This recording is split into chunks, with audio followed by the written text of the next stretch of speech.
یمن میں ایک تاجر رہتا تھا، پادری رہتا تھا، وہ ہندوؤں کا پیر تھا۔ اس کی عمر تھی 90 سال۔ اس کی ایک بیوی تھی، اس کی عمر تھی 80 سال۔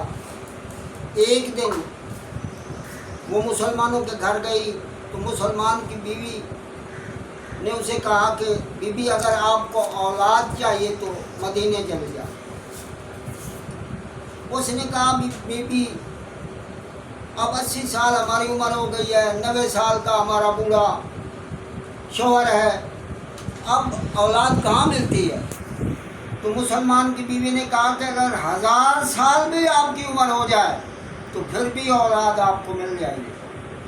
تو وہ گھر آئی، آ کر اس نے شوہر کو بتایا تو وہ ہنس پڑا۔ اس نے کہا کہ میں بوڑھا ہو چکا ہوں۔ اس نے کہا میں یہی بات کی ہے۔ اس نے کہا کہ اگر 1000 سال بھی آپ کی عمر ہو جائے تو پھر بھی اولاد مل جائے گی۔ تو ایک دن میاں بیوی چل پڑے۔ چلتے چلتے جب مدینہ شریف پہنچے تو گلی میں حضرت امام حسن اور امام حسین کھیل رہے تھے۔ ادھر ادھر نظر دوڑائی تو انہیں کوئی آدمی نظر نہ آیا۔ قریب آ کر کہتے ہیں بچوں این نبی اللہ کا نبی کہاں ہے؟ تو حضرت امام حسین نے فرمایا فی مسجد چلے جاؤ۔ وہ مسجد گئے، کچھ دیر بعد واپس جب باہر نکلے تو وہ پادری بیوی کی طرف دیکھ کر کہنے لگا کہ اور کیا مدینے چلیے؟ تو حضرت امام حسین نے فرمایا پادری صاحب کیا ہوا؟ کیوں مسلمانوں کے نبی کی شکایت کرتا جا رہا ہے؟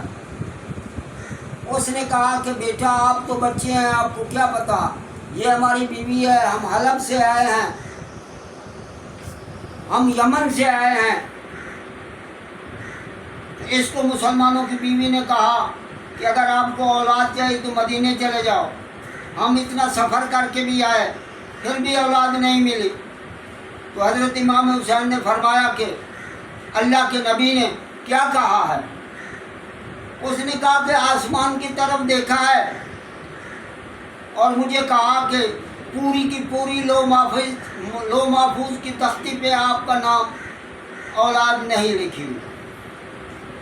تو حضرت امام حسین نے فرمایا کہ تم اس وقت کہہ نہیں سکتے تھے کہ اگر لکھی ہوئی ہوتی تو ہمیں گھر بیٹھے مل جاتی، آپ کے پاس آنے کا کیا فائدہ ہوا؟ اگر نہیں لکھی ہوئی تو لکھوا دیں۔ اپنی بیوی کی طرف دیکھ کر کہتا ہے تو بچہ، لیکن اس نے بات بڑی پتے کی ہے، آؤ دوبارہ چلتے ہیں۔ تو حضرت امام حسین اس کے سامنے آ گئے اور کہتے ہیں پادری صاحب اب ادھر جانے کا کوئی فائدہ نہیں، یہاں لیں گے۔ آسمان کی طرف دیکھا اور دیکھ کر فرمایا حسن ویر ایک ہو گیا ہے۔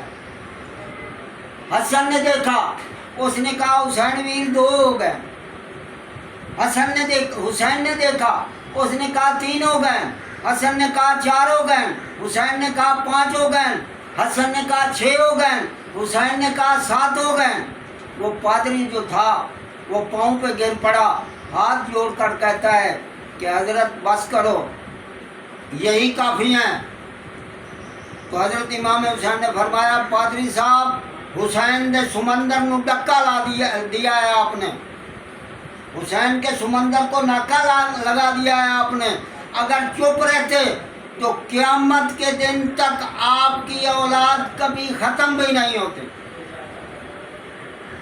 وہ ہاتھ جوڑ کر کہتا ہے کہ یا حضرت آپ کس کے پھول ہیں؟ حضرت امام حسین نے فرمایا کہ جس کی شکایت کرتے آ رہے تھے اسی کی باغ کے 2 پھول ہیں۔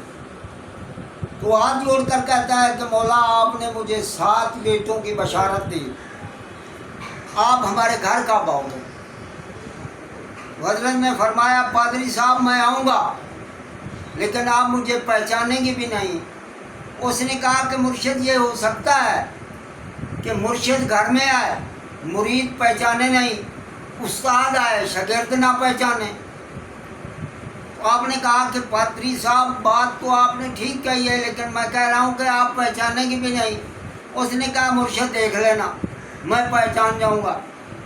یہ دیکھو 61 ہجری کو حضرت امام حسین کربلا میں گئے، لیکن اس وقت پادری کی عمر 90 سال تھی۔ تو حضرت امام حسین نے فرمایا میں آؤں گا۔ جب بات کی تو 9 سال عمر تھی، میں آؤں گا، آپ پہچانے کی بھی نہیں ہے۔ یہاں سے معلوم ہوتا ہے کہ امام حسین یہ بھی جانتے تھے کہ یہ جب میں 61 ہجری کو جاؤں گا کربلا کے بعد اس کے شہر میں، تو یہ اس وقت بھی زندہ ہوگا۔ وہ گھر چلے آئے۔ اللہ تبارک و تعالیٰ نے پادری کو 7 بیٹے عطا کیے۔ ادھر امام حسین مدینے سے مکہ آئے، مکے سے کوفہ، کوفے سے کربلا، کربلا میں جنگ ہوئی۔ جنگ کے خاتمے پر سر انہوں نے سانگوں پہ لٹکا دیے اور چل پڑے۔ تو چلتے چلتے جب حلب میں پہنچا تو شام ہونے کے قریب تھی، تو جو سر تھا حضرت امام حسین کا، اس نے سانگ پہ سورت یاسین کی تلاوت شروع کی ہوئی تھی۔ تو وہ جو پادری تھا جس کو 7 بیٹوں کی بشارت ہوئی تھی اور 7 بیٹے اللہ تبارک و تعالیٰ نے اسے عطا کیے تھے، وہ کوئی پادری تو نہیں رہا تھا، وہ تو مسلمان ہو گیا تھا، وہ راہب تھا۔ وہ قرآن کریم کی تلاوت کر رہا تھا، تو باہر سے آواز کانوں میں تلاوت کی آئی۔ تو اپنی بیوی کو کہتا ہے کہ باہر جا کر دیکھو کون ہے اتنا حسین قرآن کی تلاوت کر رہا۔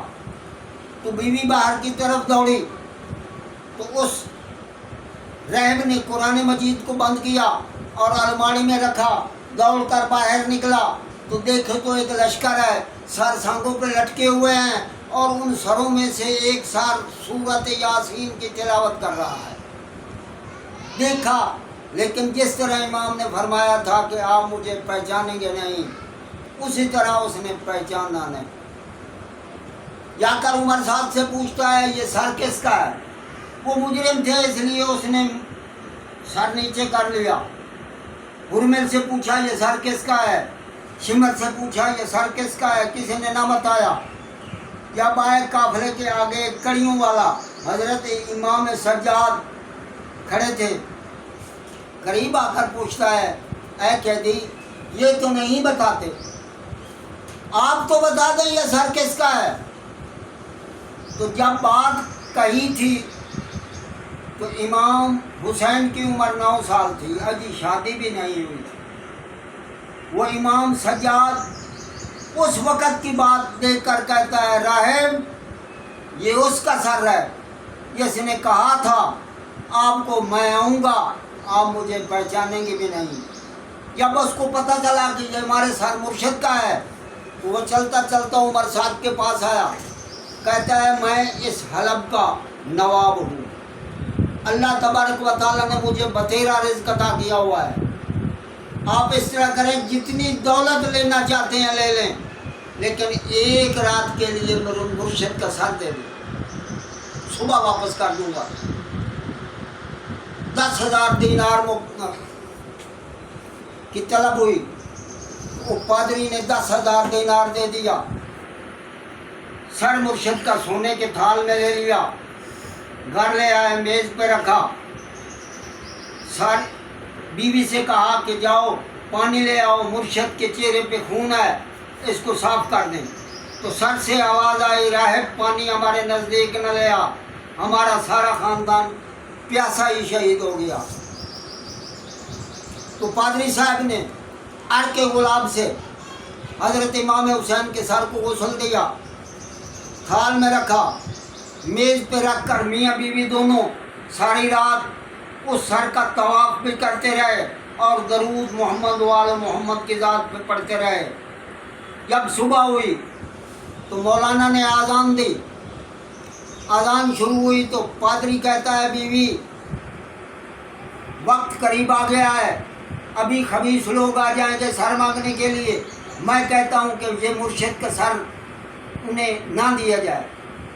وہ کہتی ہے وہ کیسے؟ کہتی ہے اس نے کہا کہ اپنے بیٹوں کو بلا لاؤ۔ جب بیٹے لائن میں آئے وہ کہتے ہیں حلال کا بیٹا ہونا اس کا کام بھی ایسا ہوتا ہے. وہ حلالی باپ کے بیٹے تھے, لائن میں کھڑے ہو کر ہاتھ باندھ لیے, ابا جی حکم, ابا حضور حکم. تو آپ نے کہا یہ مرشد میرے کا سر ہے جس کی دعا سے تم سب پیدا ہوئے تھے. میں کہتا ہوں کہ یہ مرشد کا سر مجھے مل جائے. اس طرح کرو, کون ہے تم میں سے میرے مرشد کے سر پہ قربانی دینے کے لیے تیار؟ تو بڑا بیٹا آگے بڑھا, ابا جی میں حاضر ہوں. تو پادری نے تلوار اٹھائی, اپنے بیٹے کا سر قلم کیا اور تھال میں رکھا ہی تھا تو باہر کنڈی کھٹکھٹائی گئی, کون؟ سر دو. تو اپنے بیٹے کا سر تھال میں رکھ کر پیش کیا. اس نے کہا ہاضا خدا سا, یہ ہمارا نہیں ہے. تو واپس کیا, دوسرے بیٹے کا سر قلم کر کے لے گیا. اس نے کہا یہ بھی نہیں ہے. تیسرے کا لے گیا, یہ بھی نہیں ہے. چوتھے کا, پنجویں کا, چھویں کا, ستویں کا.